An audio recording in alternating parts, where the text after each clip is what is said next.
Hola, ¿cómo están? Buenas tardes. Bienvenidos a esta nueva actividad del Festival de Ciencias Puerto de Ideas de Antofagasta. Vamos a escuchar primero las presentaciones de nuestros expertos y luego vamos a tener una conversación donde vamos a dar paso a las preguntas que cada uno de ustedes pueda tener. Por lo tanto, les recomiendo ir tomando notas si quieren después tener alguna oportunidad de preguntar. Nos acompañan Andrés Chávez, es máster y doctor en neurociencias de la Universidad de Valparaíso, postdoctorado en el Albert Einstein College of Medicine de Estados Unidos, profesor en biología y ciencias de la Universidad de Playa Ancha, investigador del Centro de Neurociencias de Valparaíso y director del núcleo Bilenio de Biología de los Trastornos Neuropsiquiátricos, también en la Universidad de Valparaíso. También nos acompaña el abogado Jorge Dam, quien inició su carrera judicial en 1972 y se convirtió en ministro de la Corte Suprema de Santiago el año 2015. Se ha desempeñado como profesor en Derecho Procesal y Práctica Forense en la Universidad Diego Portales, Andrés Bello y SEC. Démosle la bienvenida entonces, en primer lugar, al doctor Andrés Chávez.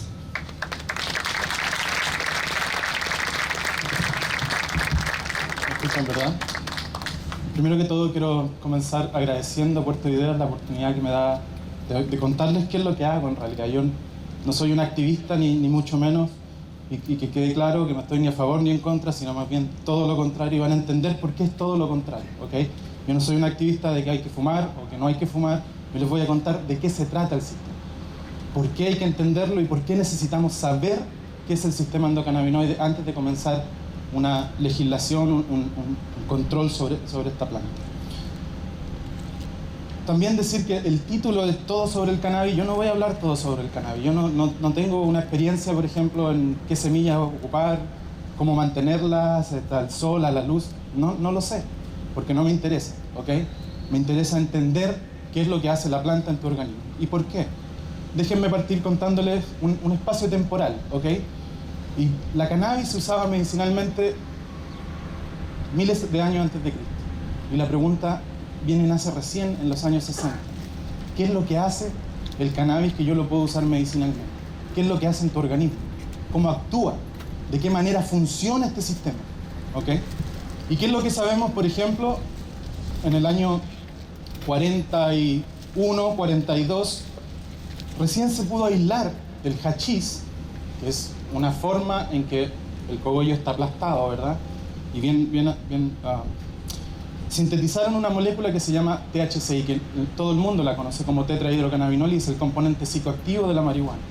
Si no hay THC, no hay psicoactividad, ¿okay? La planta tiene al menos 66 compuestos, del cual conocemos 4. THC, cannabidiol, cannabidol y cannabinol, ¿okay? ¿Qué más sabemos? Sabemos recién en la época de los 90 se identificó y se clonó el receptor. Cuando yo digo identificar y clonar el receptor me refiero a que encontramos al ladrón que se robó todo el dinero del banco. Este es el receptor. A este tenemos que buscarlo y hay que entender dónde está, dónde se expresa, qué es lo que hace cuando se activa, qué es lo que hace cuando lo inhibe. ¿Okay? No fue recién hasta mediados del 91, 92 cuando se sintetizó en tu organismo, en un organismo humano. En realidad toda la historia parte usando animales, modelos animales, pero en el humano se sintetizó el primer compuesto que no es psicoactivo, que se llama anandamida. Es el primer endocannabinoide sintetizado. Sin embargo, si hoy día ustedes me preguntan por anandamida, yo les puedo decir que hay enzimas que lo degradan y eso es todo lo que les puedo comentar. Y fue el primer cannabinoide que se sintetizó. Okay. Luego, y les voy a contar sobre otro cannabinoide que se sabe mucho más, se sabe que lo produce, que lo degrada, cómo se forma, cómo actúa, cómo toca el receptor, cómo genera estas cascadas enzimáticas. Y obviamente Jorge nos va a contar un poquito de por qué esta droga, esta THC, es una sustancia controlada. De hecho, en una conversación que tuvimos yo aprendí que la cannabis en Chile se hizo ilegal el año 69, en Estados Unidos se hizo el 67. ¿Okay? Sin embargo, las plantaciones de cáñamo, porque el cannabis es un cáñamo, en los Andes funcionaron hasta 85, 86, Entonces, ¿cuál es la ilegalidad? Y Jorge nos va a contar un poco, porque yo también vengo a aprender aquí. Una cosa es contarles lo que yo hago como neurocientista, pero también quiero aprender de las leyes, para poder hablar con mayor base. Y déjenme contarles entonces, ¿dónde está este ladrón de banco que todos lo buscamos? Este receptor CB1, ¿dónde está ubicado? El receptor, y como lo llamé alguna vez ahí, alguien si leyó el de Clinic, dije que es nuestro cable a tierra. Y lo dije pensando en lo siguiente: el cable a tierra es porque donde tú vayas, lo vas a encontrar. El receptor de CB1 se encuentra en todo tu organismo, desde el dedo gordo del pie hasta la punta del pelo. ¿Okay? Y lo pueden ver acá. Lo verde refleja un receptor que se llama cannabinoid 1, o receptor de cannabinoide 1. Lo amarillo representa otro tipo de receptor de cannabinoides que se llama cannabinoide 2. Que hay una controversia. Hoy día hay evidencia científica que el cannabinol, sí, el CB2 está expresado en el cerebro, sin embargo la evidencia es un poco discutible, pero sí sabemos que el cannabinol, el tipo 2, está en el sistema inmune y controla nuestro sistema inmune. Entonces, como está en todo el organismo, está en nuestros pulmones, en tu intestino está lleno, es donde más hay mucho más que en el cerebro. ¿Ok? Mucho más que en el cerebro. Entonces, dependiendo de dónde se ubica el receptor, son los efectos que nosotros podemos ver cuando se activa, cuando hay un consumo. Cuando hablamos de consumo, me refiero a ingesta externa al organismo. Por ejemplo, se ponen los ojos rojos, hay una disminución de la presión ocular. Al haber una disminución de la presión ocular, ya lo podemos usar como medicina, por ejemplo, en una patología que se llama el glaucoma, que la gente entiende que el glaucoma es una patología del ojo. No es una patología del ojo, es una patología del sistema vascular. Es aumento de presión del ojo, y el aumento de presión del ojo produce una muerte celular en tu retina y no te permite ver el mundo exterior. Sin embargo, si hay un consumo de cannabis, va a haber un aumento en la irrigación sanguínea, por lo tanto una disminución en la presión ocular del ojo, y podemos usarlo como medicina. Sensación de calor o frío, dependiendo del organismo. Y partamos de la base que todos los organismos somos diferentes. El consumo en una persona te va a producir una psicoactividad 10 veces más que en otra persona, porque todos los organismos son diferentes. En algunos organismos van a sentir frío, en otros organismos van a sentir calor. Sin embargo, no sabíamos por qué. Hoy en día sí sabemos que la anandamida activa un canal que se llama TRPV1, que es el canal del dolor. Si yo activo ese canal, inhibo el dolor. ¿Okay? Hay otros canales que regulan temperatura, como los TRPM, que se vuelven un poco frío, ¿no? El TRPV1 es al calor. Y estos dos receptores pueden ser activados por cannabinoides. Sin embargo, no están catalogados como dentro del sistema endocannabinoide. ¿Okay?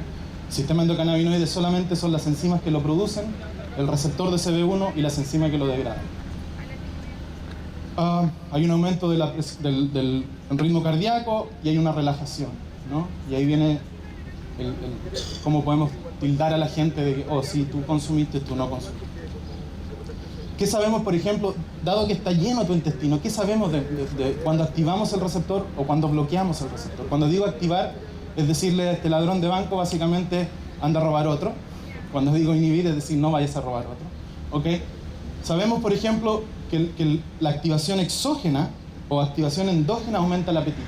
Por lo tanto, puede ser usada en patologías como el problema alimentario, ¿no? ¿Por qué? Porque aumenta el apetito, aumenta la ingesta oral, comemos, ¿verdad? Baja la termogénesis, temperatura, génesis, producción, baja la termogénesis, disminuye la temperatura corporal. Sin embargo, aumenta la lipogénesis, lípidos, génesis, producción de lípidos, aumenta la producción de lípidos. Y por lo tanto uno debería pensar que los que consumen cannabis deberían ser más gorditos, ¿verdad? Pero no es así, es solamente la masa lipídica en tu musculatura es la que aumenta. No es que vayas a quedar así gordo por tener el consumo exógeno.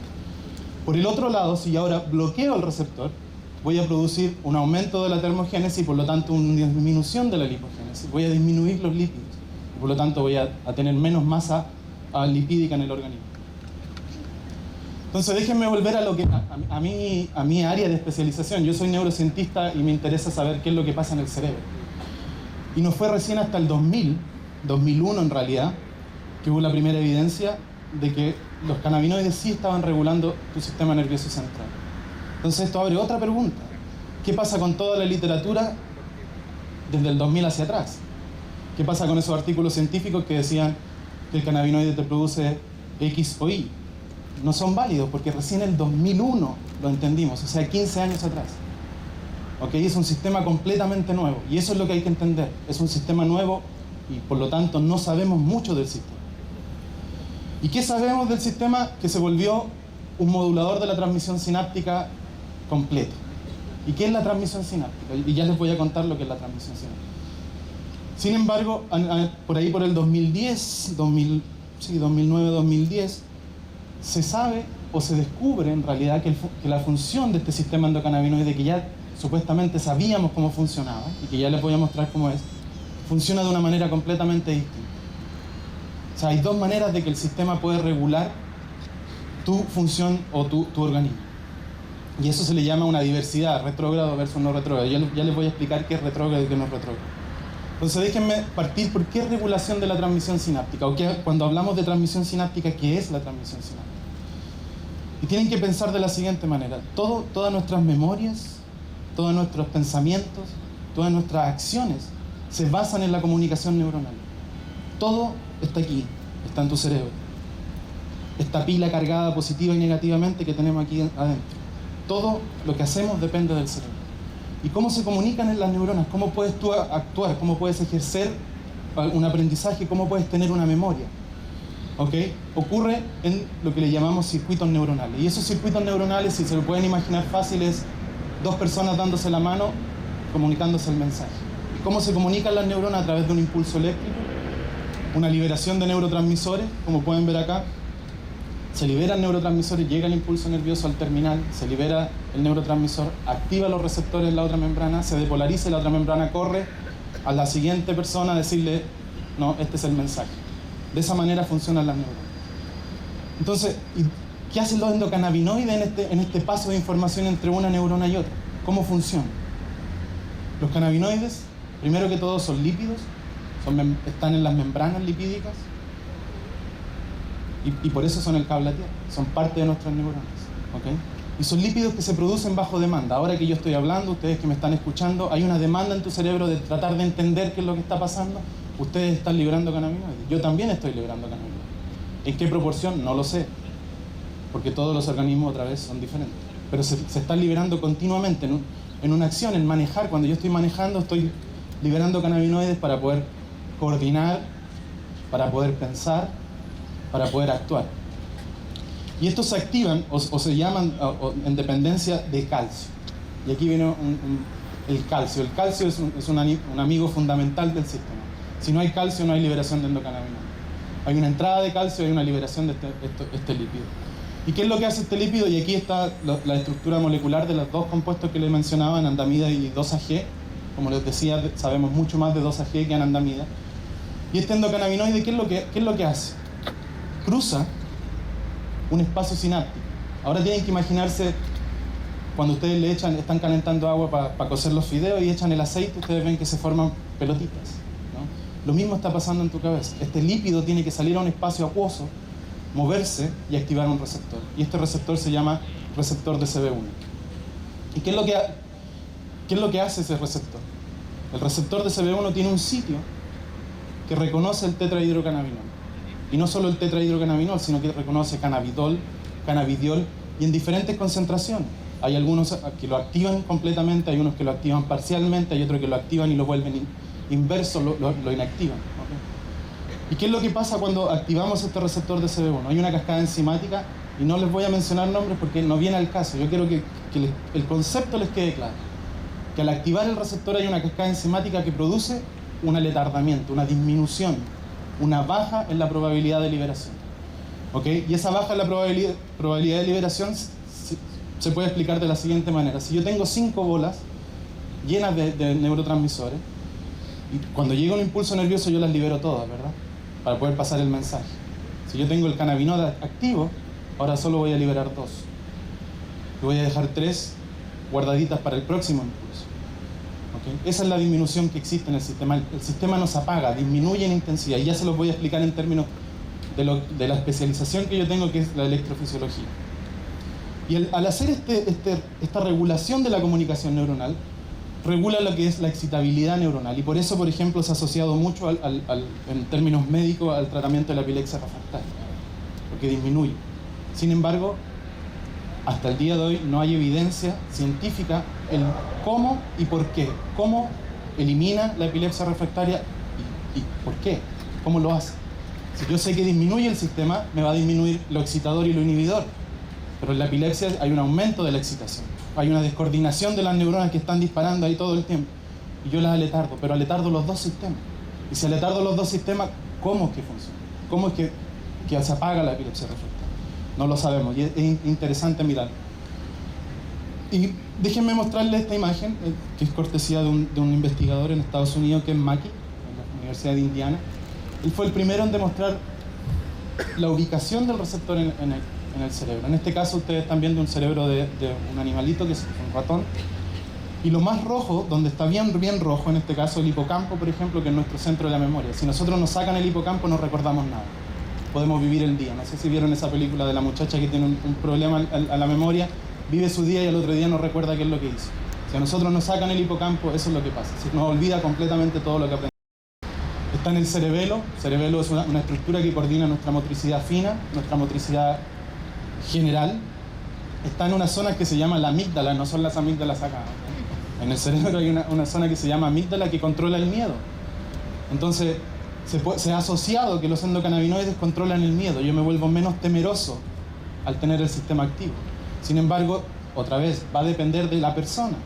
Si me da menos miedo o me da más miedo, ¿no? Y se ha asociado, los endocannabinoides han asociado muchas funciones en el organismo. Dentro de ellas funciones cognitivas, conductas motoras, percepción sensorial, y esa es una parte de mi laboratorio que estamos trabajando fuertemente en tratar de entender cómo nosotros percibimos el mundo exterior cuando el sistema está sin tocarlo, porque el sistema está.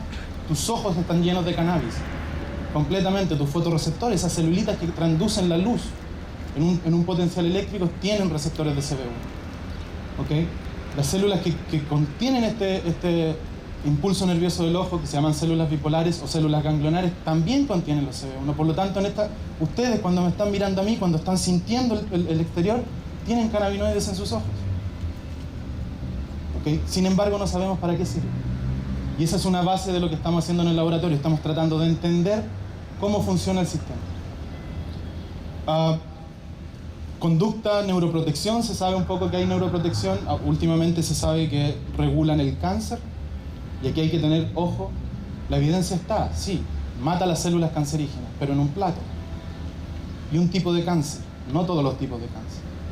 Entonces, hay que tener cuidado cuando decimos esto es para esto o esto es para esto otro. Hay que primero entenderlo, saber cómo funciona antes de decir lo voy a usar. Interacción social, se sabe mucho de interacción social y ahí no voy a entrar en detalle.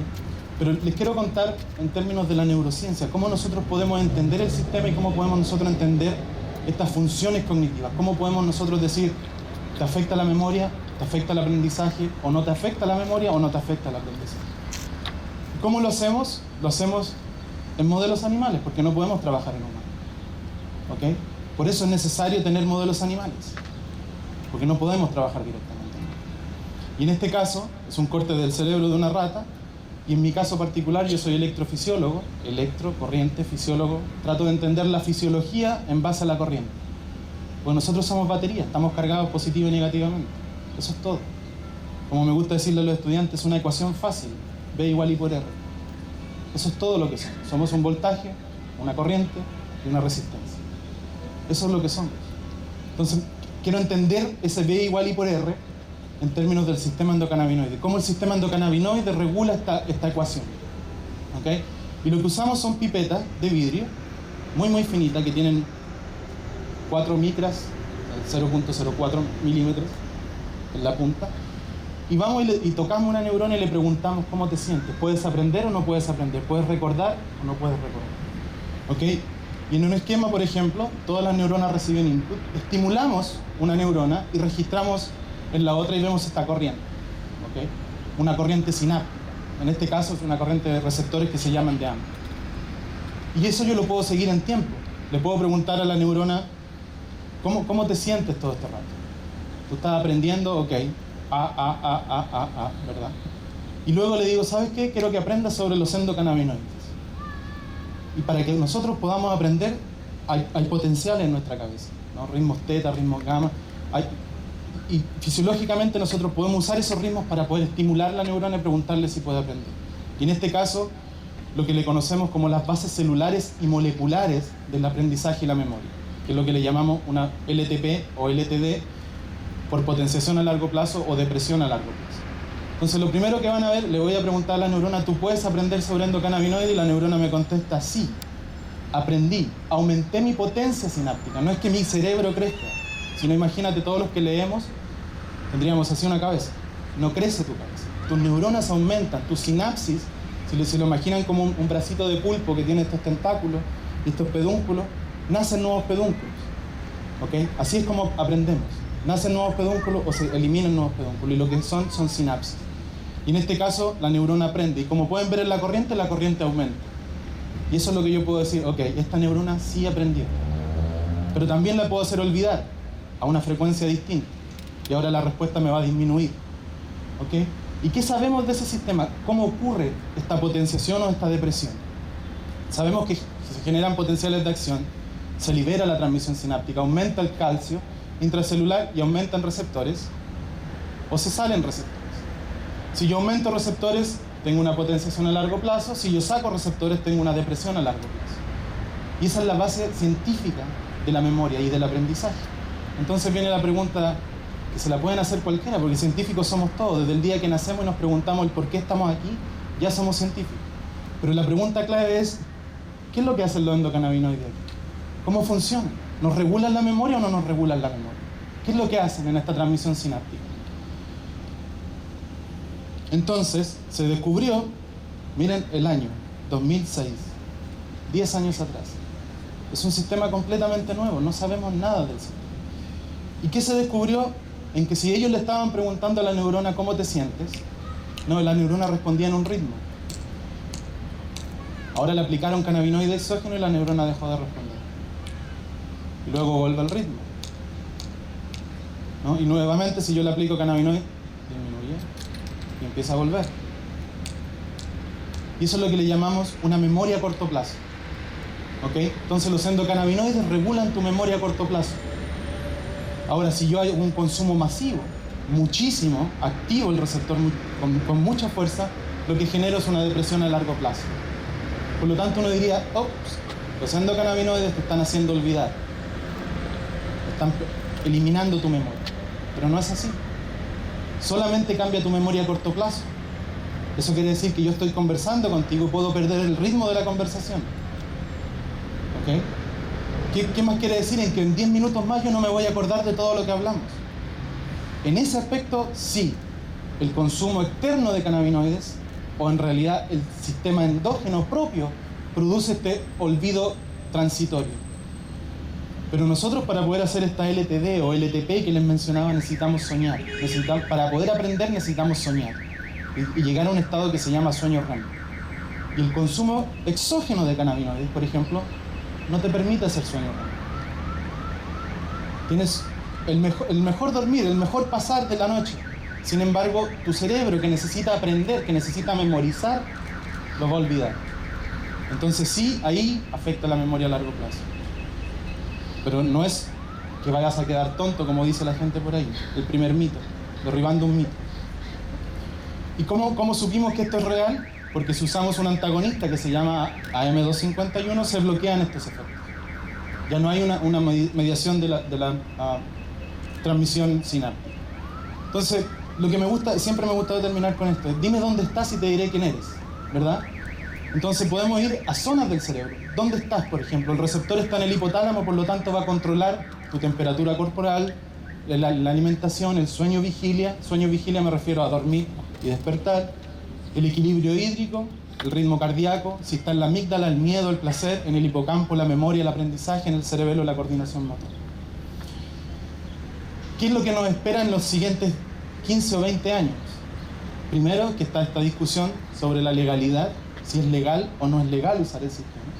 Pero también está, en realidad, entender qué es el sistema endocannabinoide, cómo funciona, cómo se interactúa con otros sistemas, por ejemplo, con el sistema de la felicidad, con la serotonina. Si tú tienes serotonina, eres feliz. Si tú no tienes serotonina, eres estresado, depresivo, ansioso. ¿Y qué sabemos de esto? Es que la serotonina puede liberar endocannabinoides. Por lo tanto, dejo la pregunta abierta. Si no tenemos serotonina, ¿no tenemos endocannabinoides? ¿O si somos felices, liberamos más endocannabinoides? No lo sé. Pero la hipótesis está ahí y se puede testear. En investigación, las hipótesis son lo más importante. ¿Y qué sabemos hoy en día? Ya al 2016, sabemos que el sistema funciona, como se los mencioné, en una forma retrógrada, va de una neurona a la otra. Pero además sabemos ahora que en realidad no necesita salir al espacio. Y era un poco lógico pensarlo, ¿no? Un lípido en agua va a costar que se mueva. Lo que sabemos ahora es que el endocannabinoide se mueve en la membrana de lado a lado para activar un receptor o para activar el otro receptor. También sabemos que el receptor está en unas celulitas que se llaman astrocitos, que son los pilares de nuestro cerebro. Si nosotros no tenemos astrocitos, las sinapsis se caen, por decirlo de una manera. ¿Ok? Entonces, la señal retrógrada, al parecer, es importante en el dolor neuropático. Entonces, ¿qué podemos aprender del sistema en términos de endocannabinoides y exocannabinoides? Sabemos, por ejemplo, que puede ser usada en neurodegeneración, produce o aumenta el cambio de L-dopa, que es el precursor de la dopamina, por ejemplo, en el Parkinson, que tú la tienes baja. Aumenta la activación de esta L-dopa y por lo tanto te podría ayudar en aumentar la dopamina. Neuroprotección, el glaucoma, ya se lo mencioné. Dolor cancerígeno, dolor neuropático en realidad. Desórdenes neurológicos como la epilepsia, desórdenes psiquiátricos como la esquizofrenia, la ansiedad, la obsesividad compulsiva. Y ahí viene porque yo dirijo un núcleo milenio encargado de tratar de entender la biología de estas enfermedades. Pero hay mucho más por descubrir, muchísimo. Y por último, no quiero no mencionar, porque también quiero que entiendan que la ciencia necesita financiamiento. Necesita que la gente entienda que sin ciencia un país no se desarrolla, ¿ok? Y el país sí aporta en ciencia, poquito, pero aporta. Por ejemplo, la iniciativa científica Milenio, en este caso yo soy director de un núcleo Milenio, soy parte del Centro Interdisciplinario de Neurociencia de Valparaíso, que es un instituto Milenio, el único instituto fuera de la región metropolitana, estamos descentralizando Chile. Fondesit, que es la Comisión Nacional de Ciencia y Tecnología, que nos aporta, en realidad no nos aporta, tenemos que ganarnos el grant, ¿okay? Tenemos que competir con otros para poder tener el grant. En mi caso particular tengo financiamiento de la IBRO, que es una fundación francesa que me permitió volver al país. Yo recién llevo un año en el país de vuelta y espero no pensar en volver a salir otra vez. Y de una fundación que se llama NARSAC, que nos permite estudiar la biología de la enfermedad neuropsiquiátrica. Y con eso quiero terminar todo sobre el cannabis. En realidad quiero escuchar la parte legal. Yo quiero entender qué es lo que pasa con la parte legal.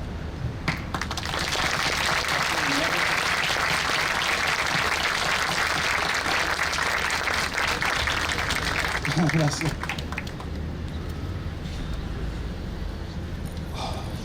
Buenos días. Andrés manifestó que él no era ningún proclive ni nos iba a hablar ni bien ni mal de la marihuana o de los distintos psicotrópicos. En el caso mío yo vengo a decir que si no lo hacen no pasa nada, pero si lo hacen yo les voy a decir ¿qué les va a pasar? El punto de vista legal siempre es un punto de vista ingrato, es un fome, si se quiere, ¿no es cierto? Pero lamentablemente estas son las reglas que nos rigen y a eso tenemos que someternos.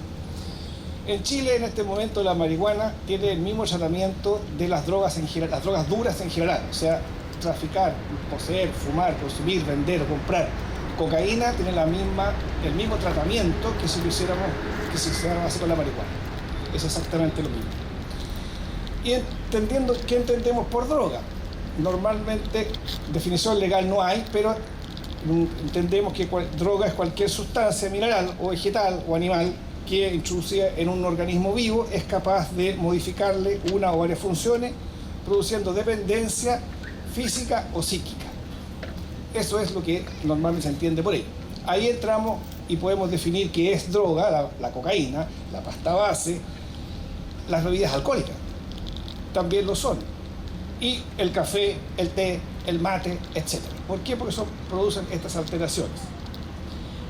Ahora bien, la ley solamente se limita a aquellas sustancias que ella estima que son estupefacientes y psicotrópicas. Y por estupefacientes se entiende aquellas que producen placer y adicción, y psicotrópicas aquellas que tienen una intensidad fuerte en modificar las percepciones. Pero ¿por qué la ley se mete en esto? Porque, como decía Andrés, y efectivamente así es, hasta el año 69 en Chile no estaba prohibido, no estaba legislada prácticamente las drogas, no existía legislación. Existían algunas normas del Código Sanitario, pero estaban más vinculadas a los laboratorios y a las medicinas. El 69 ya sí entra a modificarse nuestra legislación. ¿Y qué es lo que el legislador pretende proteger con todas estas normas? Es lo que en materia de derecho se llama el bien jurídico protegido. Es aquel valor que la sociedad quiere preservar. Y el bien jurídico protegido en el tráfico de las estupefacientes es la salud pública. De tal modo que toda la normativa de las sustancias estupefacientes, drogas, está dirigida a satisfacer este bien jurídico, salud pública. ¿Y qué se entiende por salud pública? Es la salud mental de un sector de la colectividad que puede verse afectado por el efecto nocivo de una sustancia prohibida. Eso es básicamente. Y como les decía, hasta el año 1969 esto era impune, no tenía legislación, de tal modo que cualquiera podía consumirla, y el 69 sí ya entra a sancionarse. De tal modo que hoy día, grosso modo, se sanciona todo consumo de drogas, a menos que sea para el consumo personal o sea por una receta médica.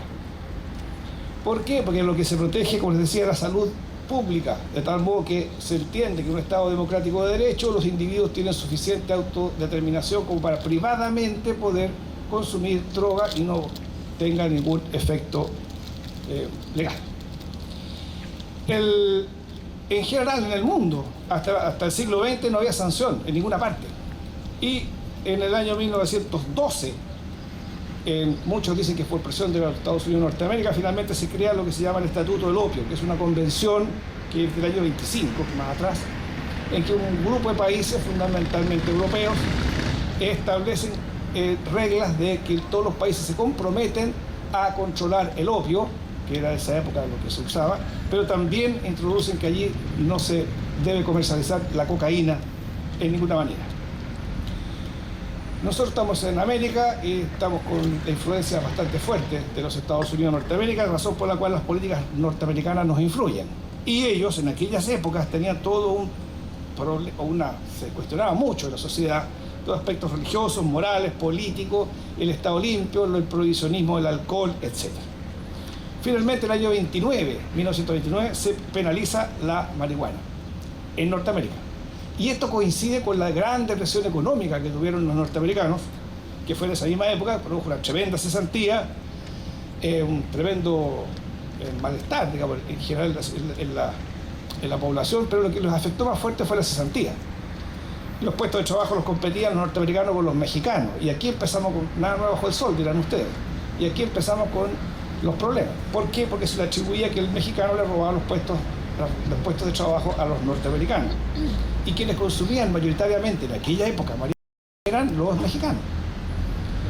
¿Y por qué? Porque en México se plantaba muchísima marihuana, muchísimo cáñamo. No nos olvidemos que la marihuana es la sumidad florida de la planta cáñamo. Y el cáñamo, que viene de tiempos memoriales, como decía Andrés, pero los españoles son los que lo traen a América, lo plantan, funciona estupendamente bien, y con el cáñamo se hacía fundamentalmente telas y cables. Todas las telas de los veleros de la época eran de cáñamo. Los cables para amarrar las sogas, etc., eran también de cáñamo. También se usaba el cáñamo como fibra para hacer ropa. Hasta el día de hoy usamos las alpargatas, ¿no es cierto?, que son de suela de cáñamo. El asunto es que ya en aquella época el cáñamo le producía una tremenda competencia al algodón, y el algodón se plantaba fundamentalmente en Estados Unidos, y también posteriormente el cáñamo le hace la competencia a las fibras sintéticas, que son los derivados del petróleo, y los norteamericanos también con una tremenda influencia en ese rubro. Razón por la que, presión más, presión menos, el asunto es que finalmente terminamos sancionando la marihuana, o sea, incluyendo a la marihuana también dentro de la lista de las drogas peligrosas y aquellas que deberían ser sancionados su tenencia y su consumo.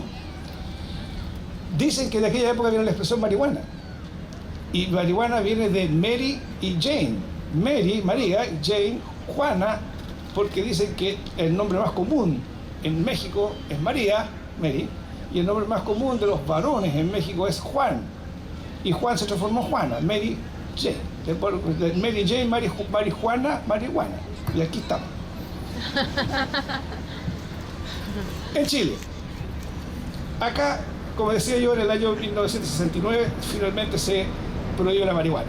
No nos olvidemos que si ubicamos históricamente esto, el Festival de Woodstock fue en agosto del año 69.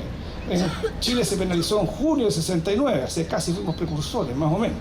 El Festival de Piedra Roja, famoso aquel en Santiago, ocurrió en el año 1970. O sea, de esa época estamos hablando.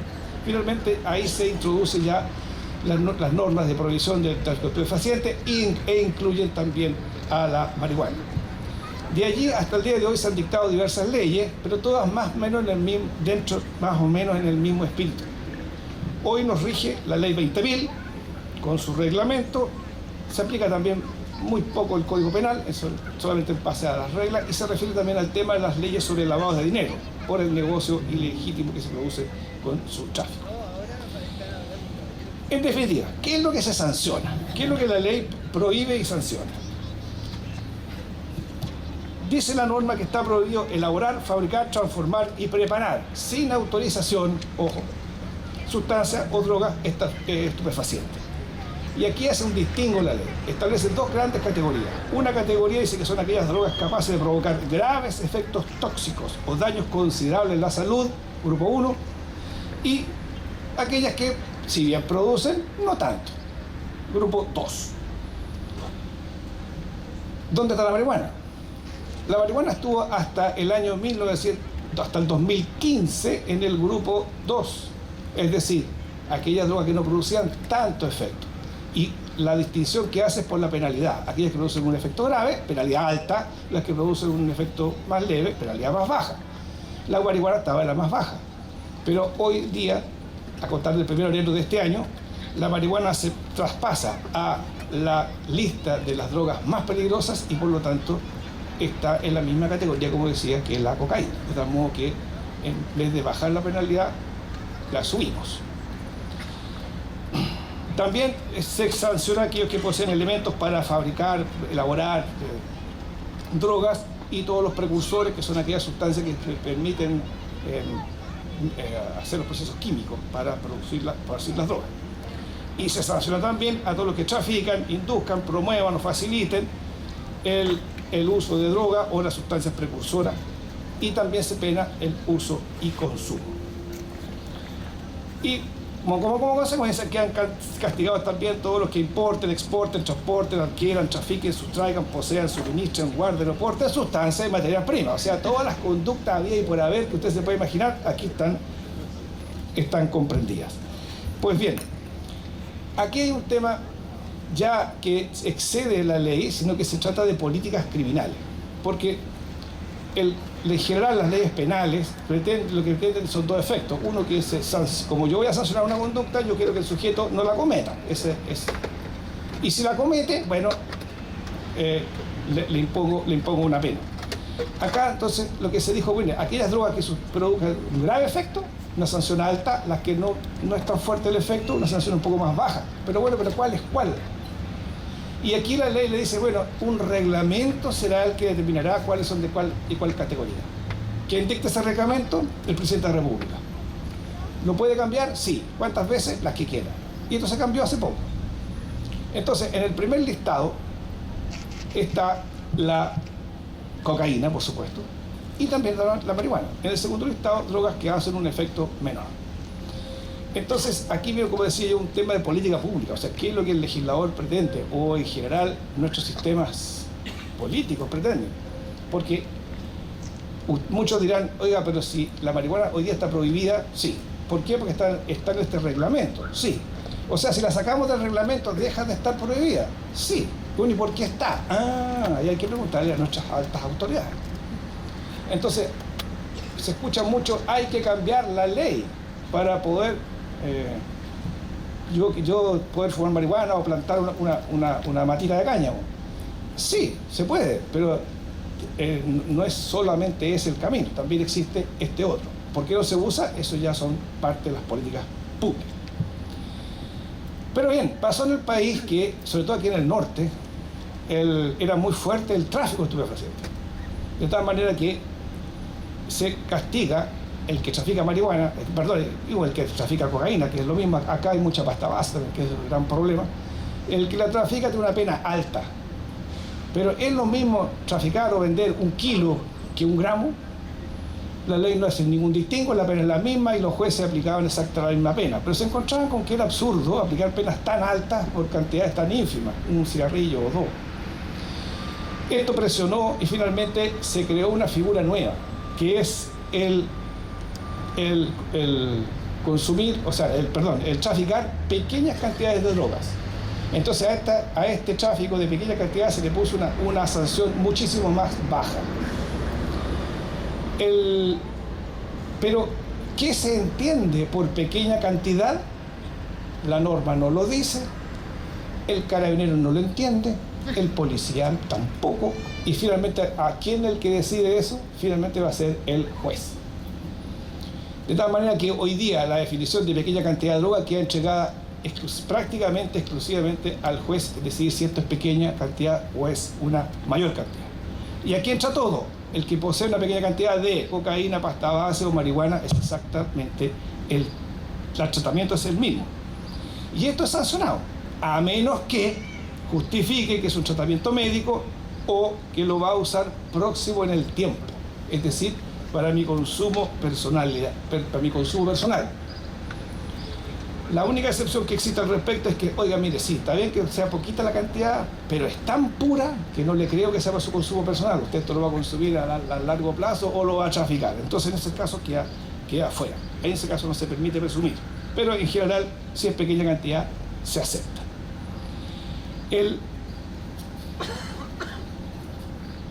Y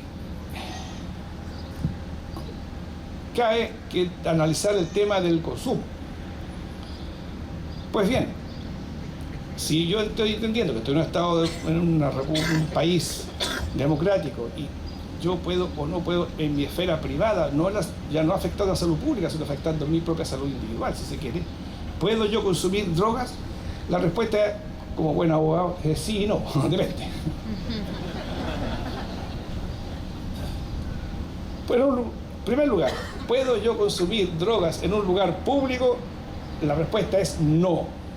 ¿Puedo consumir drogas en un lugar privado? La respuesta es teóricamente sí, pero a ver, veamos. Porque si es un lugar público, no. Pero si es un lugar privado, pero abierto al público, como un cine, un bar, un estadio, una calle, una plaza, entonces tampoco. ¿Aquí podríamos fumarnos un pitito? No, porque es un lugar privado, es de la empresa Ferrocarriles, pero está abierto al público. Ustedes entraron con una entrada y no hubo ningún inconveniente. De modo que está prohibido. Y también está, pero si es un lugar privado, sí está permitido. Pero aquí se produce una muy mala técnica legislativa, o no sé en qué estaba pensando nuestros legisladores, pero el asunto es que la norma quedó esta manera.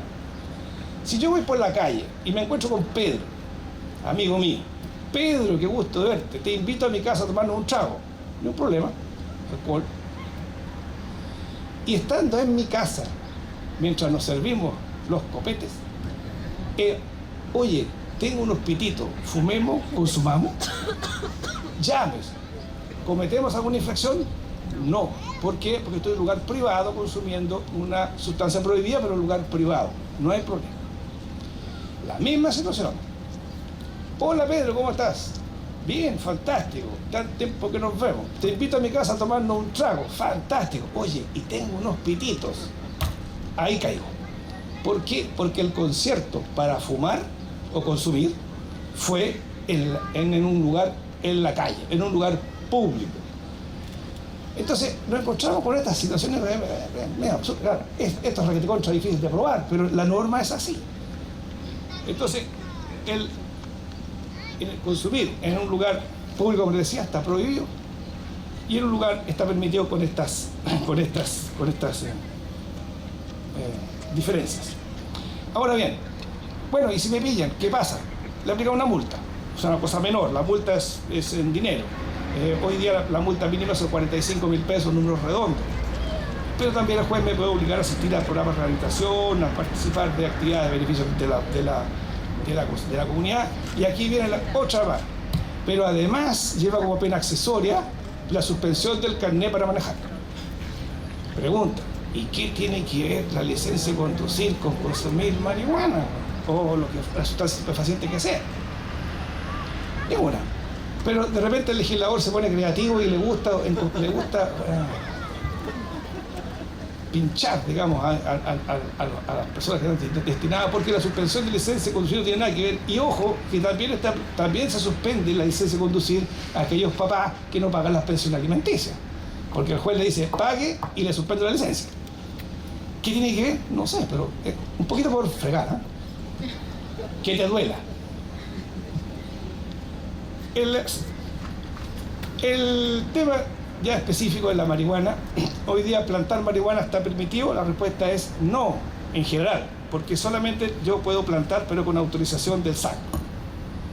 El SAC me da la autorización siempre y cuando yo le demuestre que esta planta se va a usar para fines industriales. Como decía Andrés, efectivamente en los Andes se plantó cáñamo hasta por ahí el año 85 más o menos. Hoy día no se planta no es porque esté prohibido, sino que resulta que los agricultores de la zona descubrieron cultivos que son muchísimo más rentables. Pero se consumía marihuana se plantaba cáñamo hasta más o menos esa época y se sigue plantando. Plantar en la casa para consumo personal, la respuesta es no está permitido. Y que nos queda la puerta para el uso medicinal, y eso está recién partiendo. Andrés nos relataba, y esto es casi dramático, o sea, estas normas son antiguas, pero algunas se han ido adecuando, pero el tiempo en que demora el traspaso de la evidencia científica a que se materialice en un proyecto de ley es bastante lento. Hoy en día sigue siendo bastante fuerte el prejuicio del marihuanero, que es tratado con un desprecio tremendo, pero no tenemos la misma política respecto al alcohol. Todos sabemos que el alcohol en general a las personas las pone más violentas, las pone muchísimo más activas y mucho más proclives a, si se quiere, a cometer algún delito. En cambio la marihuana normalmente, por los efectos que Andrés nos explicó, paz hermano, o sea, son depresores, nos bajan, nos quita la agresividad. Pero igual son grupos chascones, no me merecen confianza. Razón por la cual nuestro legislador los trata con bastante, no decir menosprecio, pero por lo menos no está muy convencido de todas estas bondades o estas características que nos habla Andrés. Y el uso medicinal, como decía, está recién partiendo. Inclusive ustedes vieron en la prensa, el alcalde de la Florida plantó, bajo ciertas circunstancias, hizo una plantación de marihuana medicinal, y la intendente Santiago salió de atrás recordándole la ley. Oiga, no se olvide que usted está haciendo algo ilegal. Entonces se dice, pues es para fines médicos, y está requete contra comprobado que esto funciona. Pero no se dice que no. Siempre la legislación va un poco más atrasada. Hoy en día el SAC está otorgándole las autorizaciones para hacer estos cultivos en estas plantaciones medicinales, y tengo entendido que la Fundación Daya también hace unos tremendos esfuerzos por ir promocionando para que este aceite de marihuana, que tiene especiales propiedades para curar ciertas enfermedades, se pueda plantar y se pueda cosechar. Y nuestro legislador, para variar, es contradictorio, porque por una parte a la marihuana la trata mal, porque la penaliza más fuerte, pero por otro lado manda un proyecto de ley, ahora sí que es proyecto de ley, al Congreso para despenalizar el cultivo y el consumo privado. ¿Y qué entiende por eso? Que dice, bueno, hay consumo, esto estaría sin pena el consumir para fines espirituales, medicinales o recreativos, o sea, los engloba todos. El proyecto original permitía el portar hasta 10 gramos y cultivar hasta 6 plantas. En los trámites de la Cámara esto se ha ido disminuyendo, ya vamos en 4 gramos nomás y una plantita. Y la idea es que salga. ¿Por qué? Porque obviamente todos sabemos, ¿cierto?, que el tráfico de drogas, además de todo el tema de la salud, etcétera, etcétera, es todo el mecanismo ilegítimo de cómo se comercializa, qué se comercializa y cómo se comercializa. La marihuana que hoy día se vende y los cabros consumen es algo que si fuera legal iríamos al CERNAC, porque ya no sé qué porquería le echan, digamos, o sea, ya casi una estafa. Pero el tema es que legalmente todavía estamos en veremos, estamos en pañales, ojalá avancemos y de esta manera quiero decirles que si aquí el Puerto de Ideas tiene una página donde las personas que participaron acá podían mandar algunos comentarios. Comentaron los organizadores que habían preguntado si a propósito de esta charla Andrés y yo íbamos a hacerles a ustedes una degustación. La respuesta obviamente fue no, y la respuesta que ahora yo se las digo, no. ¿Por qué? Porque consumir en un lugar privado, destinado al público, está prohibido. Pero al ladito de afuera vieron unas chiquillas que les ofrecieran aceite de marihuana, que está tan de moda. Seguramente muchos de ustedes se mejorarían, pero no se volarían, porque no trae el efecto, de tal modo que tampoco les va a gustar. Y si consumen semilla de cáñamo, que ojo, la semilla de cáñamo está perfectamente, es legal venderla y consumirla y comprarla, porque de hecho se vende, se comercializa. ¿Por qué? Porque estoy vendiendo semilla. ¿Por qué? Porque la semilla no tiene ninguno de los principios activos de la cannabis, razón por la cual yo la puedo vender. De tal modo que ustedes la pueden hacer aceite o se la pueden comer. Van a engordar, pero no se van a volar. Bien, esto es el aspecto legal. Espero que con el tiempo de nuestra sociedad se vaya poniendo un poco más al día con la actualidad y ocupemos un poco la tesis que tienen otros países. El que lleva la delantera en esto es Holanda, desde hace mucho tiempo, en que fumar en ciertos cafés está permitido hasta comprarse uno que otro pito también y llevárselo para la casa, así que no se puede consumirlo privadamente en el domicilio. Y esto está tolerado, porque dicen, bueno, esto es un problema de salud pública, y no lo enfrentan desde el punto de vista penal y de represión, sino que lo enfrentan desde el punto de vista de la salud pública. A los drogadictos muy ya con drogas muy pesadas, tienen centros especiales donde les inyectan sucedáneos, o sea, drogas sintéticas. Y la marihuana es perfectamente consumida. Y hay que ser ingenioso, porque resulta que llegaron los alemanes a comprar marihuana a Holanda. En Alemania es ilegal, en Holanda se puede. Entonces los alemanes iban todos a comprar marihuana. ¿Y qué hacían? La vendían en Alemania, hacían pingüe negocio. Pero los holandeses le dijeron, ok, si usted es extranjero, ¿puede comprar la marihuana? Sí, puede comprarla, pero me la paga con tarjeta de crédito, por favor. De tal modo que si usted compra un poquito en un local y otro poquito en otro local, a la larga por la tarjeta de crédito yo lo voy a controlar y al final le voy a pedir cuenta. Y esa es una manera de ir controlando el que se produzcan estas distorsiones en el mecanismo. Y a ellos les funciona, ¿y por qué no nos podría funcionar a nosotros ¿Por qué? Porque está debidamente regulado, porque al mismo tiempo la legislación holandesa es drastiquísima con las drogas, con el tráfico de drogas duro, el que nosotros conocemos, y con todas las consecuencias que este tiene. Bien, muchísimas gracias.